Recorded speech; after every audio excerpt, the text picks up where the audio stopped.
नमस्कार, KP news 24/7 में आप सभी का स्वागत है। मैं हूं पूजा आपके साथ। आइए सबसे पहले देखते हैं मुख्य समाचार। बीदर शहर के मंगलपेट स्थित श्री मणिवाणेश्वर स्कूल का 21वां स्कूल वार्षिकोत्सव भव्य तरीके से किया गया आयोजित। डायमंड ग्रुप द्वारा चिटगुप्पा के गांधी चौक में हजरत ख्वाजा गरीब नवाज के 813वें उर्स शरीफ के अवसर पर मनाया गया जश्न गरीब नवाज। मैं 2028 में सीएम पद के लिए दावेदारी करूंगा, कर्नाटक के लोक निर्माण मंत्री सतीश जारकिहोली ने कही यह बात। संध्या थिएटर में भगदड़ हादसे में घायल बच्चे से मिलने पहुंचे अभिनेता अल्लू अर्जुन, जाना हाल। मुंबई के दादर में एक अजीब घटना आई सामने, कॉलेज जा रही लड़की की काट दी गई चोटी।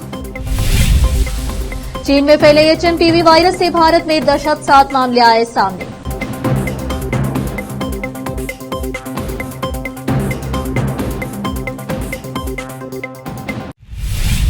अब समाचार विस्तार से। बीदर शहर के मंगलपेट स्थित श्री मणिवाणेश्वर स्कूल का 21वां स्कूल वार्षिकोत्सव भव्य तरीके से आयोजित किया गया। संस्था के अध्यक्ष प्रोफेसर एसपी सज्जन शेट्टी ने ध्वजारोहण कर कार्यक्रम की शुरुआत की। मुख्य अतिथि के रूप में पहुंचे न्यूरोलॉजिस्ट डॉक्टर मनीष कुलकर्णी ने अपने अतिथि भाषण में कहा कि सभी विद्यार्थियों को अपनी पढ़ाई के साथ साथ अच्छी संस्कृति और मूल्यों को अपने जीवन में अपनाना चाहिए और देश के अच्छे नागरिक बनना चाहिए। अतिथि प्रेस फोटोग्राफर गोपीचंद तांडले ने बच्चों को संबोधित किया। कन्नड़ मीडियम के छात्रों के पास किसी चीज की कमी नहीं है और मेरे बच्चे इसका उदाहरण हैं। उन्होंने कहा कि हमें बहुत खुशी है कि इस स्कूल में बच्चों के सर्वांगीण विकास के लिए अच्छी शिक्षा और पूरक गतिविधियां हैं। कार्यक्रम की अध्यक्षता कर रहे पीरप्पा औरादे ने कहा कि बच्चों के विकास में माता पिता, शिक्षक और प्रबंधन मंडल अपने कर्तव्यों का सही ढंग से पालन करें तो बच्चे ऊंची उपलब्धियां हासिल कर सकेंगे। इस अवसर पर शारीरिक प्रदर्शन एवं सांस्कृतिक कार्यक्रम आयोजित किए गए।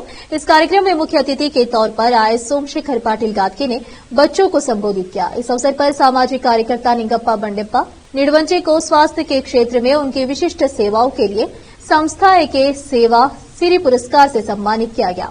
कार्यक्रम की अध्यक्षता प्रोफेसर एसपी सज्जन शेट्टी ने अपने संबोधन में कहा कि हमारा संगठन न केवल शिक्षा प्रदान कर रहा है बल्कि सामाजिक गतिविधियों के माध्यम से उत्कृष्ट सेवा भी प्रदान कर रहा है। संगठन के उपाध्यक्ष श्री नागेश रेड्डी ने वार्षिक रिपोर्ट पढ़ी। कार्यक्रम का समापन शांति मंत्र के साथ किया गया। हाई स्कूल के प्रधान शिक्षक शरणु पाटिल ने स्वागत किया। श्रीमती अर्चना सिरिगेरी ने धन्यवाद ज्ञापन दिया। केपी न्यूज के कैमरामैन पप्पू राज का कवरेज। डायमंड ग्रुप द्वारा सैयद मजहर के नेतृत्व में चिटगुप्पा के गांधी चौक में हजरत ख्वाजा गरीब नवाज के 813वें उर्स शरीफ के अवसर पर जश्न गरीब नवाज मनाया गया। इस कार्यक्रम की शुरुआत मौलाना मोहम्मद अख्तर हुसैन ने फातिहा ख्वानी करके की।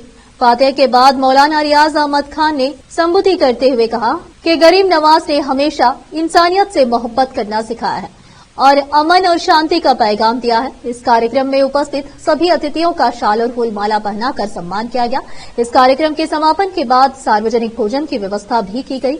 इस अवसर पर डीसीसी बैंक के जिला उपाध्यक्ष अभिषेक पाटिल, केएमएफ निदेशक रेवण सिद्धप्पा पाटिल, सैयद वाजिद असलम, उमेश रेड्डी, सैयद अरबाज, वसीम सैयद अलीम सैयद साहब के अलावा भारी संख्या में लोग उपस्थित थे।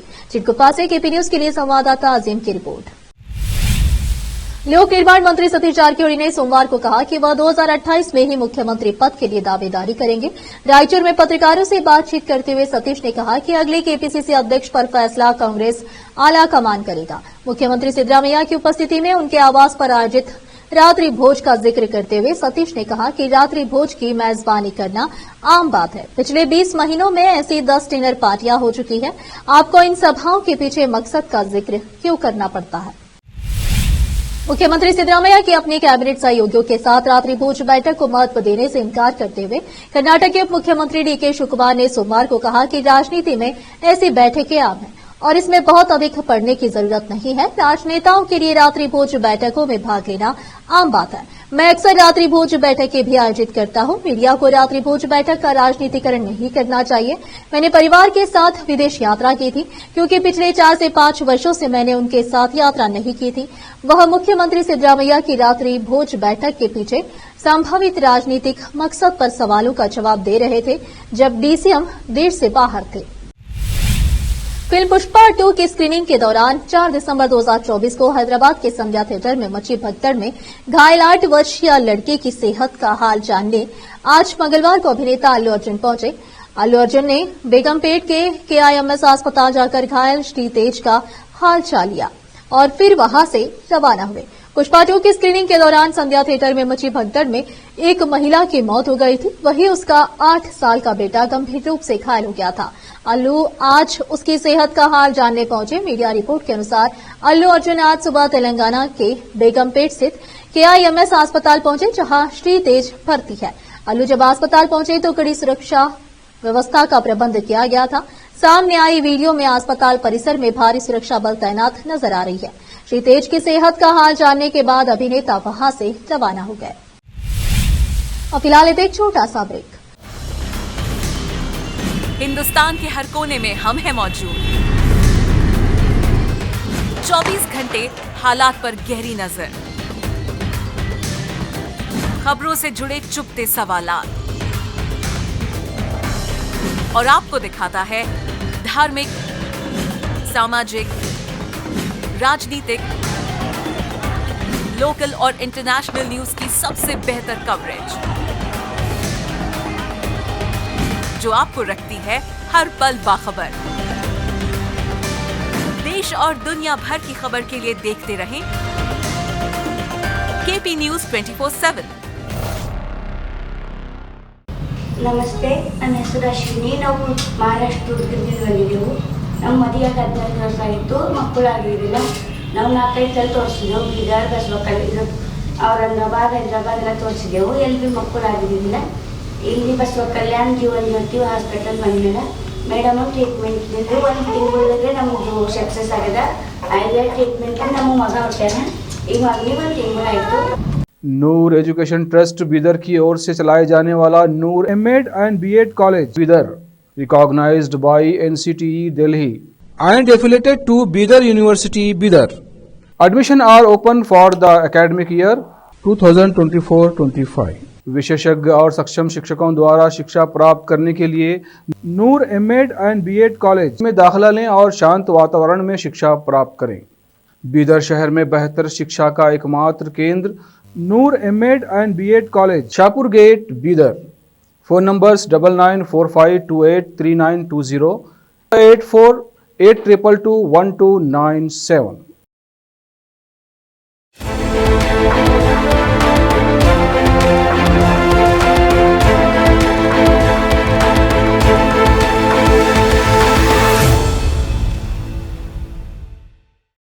ब्रेक के बाद आप सभी का स्वागत है। आइए देखते हैं देश के अन्य समाचार। मुंबई के दादर में एक अजीब घटना सामने आई है। दादर रेलवे स्टेशन पर एक सिरफिरे ने लड़की की चोटी काट दी। लड़की को जब तक इस बात का एहसास हुआ कि उसकी चोटी किसी ने काट दी है, तब तक आरोपी मौका वारदात से फरार हो गया। इस घटना ने साल 2017 की भयावह यादों को ताजा कर दिया है, जब उत्तरी भारत के हरियाणा, दिल्ली और राजस्थान जैसे राज्यों में चोटी कटवा का खौफ फैला था। तब कई महिलाओं की रहस्यमयी करीरे से बाल काटने की घटनाएं सामने आई थी। इसके बाद लड़कियां काफी डर गई थी और बाहर निकलने से पहले वे अपना सर ढक लिया करती थी। अब दादर में चोटी काटने की घटना सामने आई है। यहाँ एक लड़की माटुंगा के एक कॉलेज में जाने के लिए एक विशेष महिला लोकल ट्रेन से कल्याण से दादर स्टेशन पर उतरी थी। बाद में जब वहां दादर पश्चिम में तरुणी कॉलेज की ओर जा रही थी तो उसे कुछ चुभता हुआ महसूस हुआ। लड़की ने जब पीछे मुड़कर देखा तो एक आदमी बैग लेकर तेजी से जा रहा था। तभी लड़की ने नीचे देखा तो बालों का एक गुच्छा नीचे गिरता हुआ दिखा। लड़की ने जब अपने बालों में हाथ फिराया तो पाया कि उसके बाल कटे हुए हैं। कुछ पल के लिए लड़की को समझ ही नहीं आया कि आखिर ये क्या हो गया। वह सदमे में थी, लेकिन इसके बावजूद लड़की ने बाल काटने वाले शख्स का पीछा भी किया, लेकिन वह आदमी भीड़ में कहीं गुम हो गया। इस मामले में लड़की की शिकायत के बाद Mumbai central railway police CCTV के जरिए आरोपी की तलाश कर रही है। पश्चिम बंगाल की मुख्यमंत्री ममता बनर्जी ने हाल ही में रिहा हुए 95 भारतीय मछुआरों को सम्मानित करते हुए सनसनीखेज आरोप लगाया है। उन्होंने कहा कि बांग्लादेश की जेल में इन मछुआरों के साथ अमानवीय व्यवहार किया गया। ममता ने मछुआरों को आर्थिक सहायता दी और उनके बेहतर भविष्य के लिए योजनाओं की घोषणा की।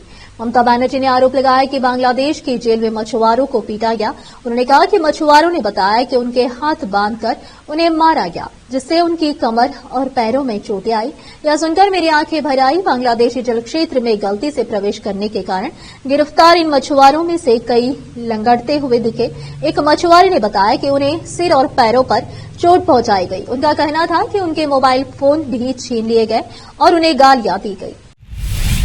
उत्तर प्रदेश जनपद गोरखपुर में नई दिशा फाउंडेशन की ओर से आज कन्यादान महादान सामूहिक विवाह समारोह का आयोजन किया गया, जिसमें मौके पर 16 कन्याएं दाम्पत्य सूत्र बंधी। यह भव्य और पुनीत कार्य होटल विवेक उत्सव लॉन में किया गया। विवाह समारोह में शहर के अनेक 16 गणमान्य नागरिक उपस्थित रहे और नवदंपतियों को आशीर्वाद प्रदान किया। इन नवविवाहितों को घरेलू सम्मान के साथ ही 16 श्रृंगार, ऊनी कपड़े तथा राशन आदि प्रदान किए गए। गुप्त रामनवमी के उपलक्ष्य में विवेक उत्सव लॉन शहनाइयों की धुनों से गूंज उठा। सिर पर पगड़ी पहने बारातियों के साथ वर जब दरवाजे पहुंचा तो आयोजक मंडल की ओर से माथे पर तिलक लगाकर उनका स्वागत किया। सभागार मेहमानों से भरा था। मंत्रोच्चार के बीच लाल जोड़े में सजी कन्याओं ने हाथों में वरमाला लिए धीरे धीरे आगे बढ़ी और अपने अपने वर के गले में माला डाला तो समूचा लॉन तालियों से गूंज उठा। तत्पश्चात विवाह के सभी रस्म पूरे किए गए और लोगों की आंखें नम हो गई तथा नई दिशा फाउंडेशन के संस्थापिका सुधा मोदी ने एक साथ 16 बेटियों की विदाई किया और साथ में बेटियों को उपहार भी दिया तथा विवाह में कन्याओं के लिए वह सारी सामग्री और सामान उपलब्ध कराई गई, जिसमें गृहस्थी में उपयोग करने वाले सामान तथा जैसे कि श्रृंगार का सामान, आभूषण, कंबल, पलंग, अलमारी, बक्सा, बर्तन, हीटर, सिलाई मशीन, आभूषण, बाथरूम सेट, अनाज आदि सामान दिया गया। गोरखपुर से केपी न्यूज के संवाददाता विकास कुमार भारद्वाज की रिपोर्ट। चीन में फैले कोरोना जैसे वायरस ह्यूमन मेटान्यूमो वायरस HMPV की भारत में भी एंट्री हो गई है, जिससे लोग डर गए हैं। लोगों के ज़हन में कोरोना वायरस संक्रमण की बुरी यादों को ताजा कर दिया है। भारत में अब तक 7 केस सामने आ चुके हैं। इसमें से 2 मामले कर्नाटक से सामने आए हैं, जिनमें एक 3 महीने की बच्ची और एक 8 महीने का बच्चा है। 2 केस तमिलनाडु में, 2 केस महाराष्ट्र के नागपुर में और अहमदाबाद में 2 महीने के बच्चे में HMPV वायरस पाया गया है। ये बच्चे कैसे HMPV वायरस के संपर्क में आए, यह अभी पता नहीं लगाया जा सका है। यह भी पता लगाया जा रहा है। भारत ने HMPV वायरस से निपटने के लिए तैयारियां कर ली है। राज्य सरकारें भी अपने स्तर पर तैयारियां कर रही है। दिल्ली सरकार ने एडवाइजरी जारी की है तो उत्तर प्रदेश के मुख्यमंत्री योगी आदित्यनाथ ने आज बैठक बुलाई है। महाराष्ट्र में भी HMPV वायरस ने दस्तक दे दी है। नागपुर में HMPV वायरस के 2 मरीज मिले हैं। यहां भी बच्चे ही इस वायरस की गिरफ्त में आए हैं। 2 बच्चों की रिपोर्ट HMPV पॉजिटिव आई है। 3 जनवरी को निजी अस्पताल में 7 साल के बच्चे और 13 साल की बच्ची की रिपोर्ट पॉजिटिव आई। इन दोनों बच्चों को खांसी और बुखार था। अब फिलहाल लेते एक और छोटा सा ब्रेक। हिंदुस्तान के हर कोने में हम हैं मौजूद। 24 घंटे हालात पर गहरी नजर, खबरों से जुड़े चुपते सवालात और आपको दिखाता है धार्मिक, सामाजिक, राजनीतिक, लोकल और इंटरनेशनल न्यूज की सबसे बेहतर कवरेज, जो आपको रखती है हर पल बाखबर। देश और दुनिया भर की खबर के लिए देखते रहें केपी न्यूज 24/7। ನಮಸ್ತೆ, ನನ್ನ ಹೆಸರು ಅಶ್ವಿನಿ. ನಾವು ಮಹಾರಾಷ್ಟ್ರದಿಂದ ಬಂದಿದ್ದೆವು. ನಮ್ಮ ಮದುವೆಗೆ 15 ವರ್ಷ ಆಯಿತು, ಮಕ್ಕಳಾಗಿರಲಿಲ್ಲ. ನಾವು 4-5 ಸಲ ತೋರಿಸಿದೆವು. ಬೀದರ್, ಬಸವಕಲ್ಯಾಣ, ಔರಂಗಾಬಾದ್, ಹೈದರಾಬಾದ್ ಎಲ್ಲ ತೋರಿಸಿದೆವು. ಎಲ್ಲಿ ಭೀ ಮಕ್ಕಳಾಗಿರಲಿಲ್ಲ. ಇಲ್ಲಿ ಬಸವಕಲ್ಯಾಣ ಜೀವನ್ ಜ್ಯೋತಿ ಹಾಸ್ಪಿಟಲ್ ಬಂದಿಲ್ಲ. ಮೇಡಮ್ ಟ್ರೀಟ್ಮೆಂಟ್ ನಿಂದು 1 ತಿಂಗಳೊಳಗೆ ನಮಗೆ ಸಕ್ಸಸ್ ಆಗಿದೆ. ಆಯ್ಲೆ ಟ್ರೀಟ್ಮೆಂಟ್ ನಮ್ಮ ಮಗ ಹುಟ್ಟ್ಯಾನ. ಈಗ ಮಗನಿಗೆ 1 ತಿಂಗಳಾಯಿತು. नूर एजुकेशन ट्रस्ट बीदर की ओर से चलाए जाने वाला Noor M Ed and B Ed college Bidar, recognised by NCTE Delhi and affiliated to Bidar University Bidar. Admission are open for the academic year 2024-25. विशेषज्ञ और सक्षम शिक्षकों द्वारा शिक्षा प्राप्त करने के लिए नूर एमएड एंड बीएड कॉलेज में दाखिला लें और शांत वातावरण में शिक्षा प्राप्त करें। बीदर शहर में बेहतर शिक्षा का एकमात्र केंद्र Noor M Ed and B Ed college, Shahpur gate, Bidar. Phone numbers 9945283920, 8482221297।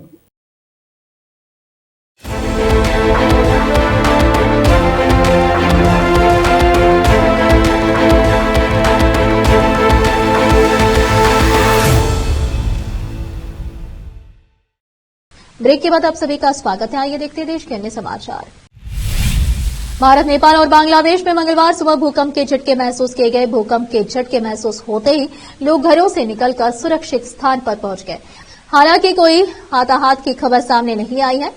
United states geological सर्वे के मुताबिक नेपाल और भारत के सिक्किम की सीमा के पास चीन के कंट्रोल वाले तिब्बत क्षेत्र में सुबह 7.1 तीव्रता का भूकंप आया। भूकंप का केंद्र नेपाल के लोबुचे से करीब 91 किलोमीटर दूर था। भूकंप के झटके भूटान और बांग्लादेश के कुछ हिस्सों में भी महसूस किए गए। नेशनल सेंटर फॉर सिस्मोलॉजी के अनुसार बीती रात दक्षिणी ईरान में भी भूकंप के तेज झटके महसूस किए गए हैं। रिक्टर स्केल पर भूकंप की तीव्रता 5.5 मापी गई है। भूकंप का केंद्र धरती के नीचे 10 किलोमीटर की गहराई में था। भूकंप के झटकों से लोगों में दहशत फैल गई। हालांकि कोई क्षति की खबर सामने नहीं आई है। आम आदमी पार्टी आप नेता गोपाल इटालिया ने भारतीय जनता पार्टी बीजेपी शासित गुजरात में हुए विभिन्न अपराधों के पीड़ितों को न्याय दिलाने में नाकाम रहने के लिए सोमवार को सूरत में एक पब्लिक इवेंट के दौरान खुद को कोड़े मारकर प्रायश्चित किया। चेत से माफी मांगते हुए आपके राष्ट्रीय संयुक्त सचिव ने हाल ही में अमरेली में एक पाटीदार महिला पर कथित तौर पर भाजपा नेता को बदनाम करने का प्रयास करने के आरोप में मामला दर्ज कर उसे गिरफ्तार करने की घटना का हवाला देते हुए अपनी पैंट की बेल्ट निकालकर खुद को कोड़ा मारा। सभा को संबोधित करते हुए इटालिया ने कहा कि वह पीड़ितों के लिए कानूनी, सामाजिक और राजनीतिक लड़ाई लड़ रहे हैं, लेकिन भाजपा के शासन में अधिकारियों और नेताओं के भ्रष्ट गठजोड़ ने लोगों के लिए न्याय पाना मुश्किल बना दिया है। उन्होंने खुद को कोड़े मारने से पहले कहा कि गुजरात में मोरबी सस्पेंशन ब्रिज ढहने, वडोदरा नाव पलटने की घटना, विभिन्न जगह अवैध शराब से हुई त्रासदियों, आग की घटनाओं और सरकारी भर्ती परीक्षा पेपर लीक मामलों जैसी कई घटनाएं देखी है, लेकिन मैं पीड़ितों को न्याय दिलाने में असमर्थ रहा हूं। मंच पर मौजूद नेता उन्हें कोड़े मारने से रोकने के लिए दौड़ते नजर आए। फिर से एक नजर मुख्य समाचारों पर। बीदर शहर के मंगलपेट स्थित श्री मणिवाणेश्वर स्कूल का 21वां स्कूल वार्षिकोत्सव भव्य तरीके से किया गया आयोजित। डायमंड ग्रुप द्वारा चिटगुप्पा के गांधी चौक में हजरत ख्वाजा गरीब नवाज के 813वें उर्स शरीफ के अवसर पर मनाया गया जश्न गरीब नवाज। मैं 2028 में सीएम पद के लिए दावेदारी करूंगा, कर्नाटक के लोक निर्माण मंत्री सतीश जारकिहोली ने कही यह बात। संध्या थिएटर में भगदड़ हादसे में घायल बच्चे से मिलने पहुंचे अभिनेता अल्लू अर्जुन, जाना हाल। मुंबई के दादर में एक अजीब घटना आई सामने, कॉलेज जा रही लड़की की काट दी गई चोटी। चीन में फैले एचएमपीवी वायरस से भारत में दहशत 7 मामले आए सामने।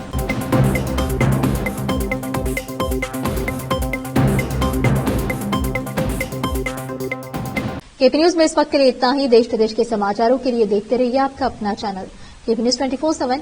धन्यवाद।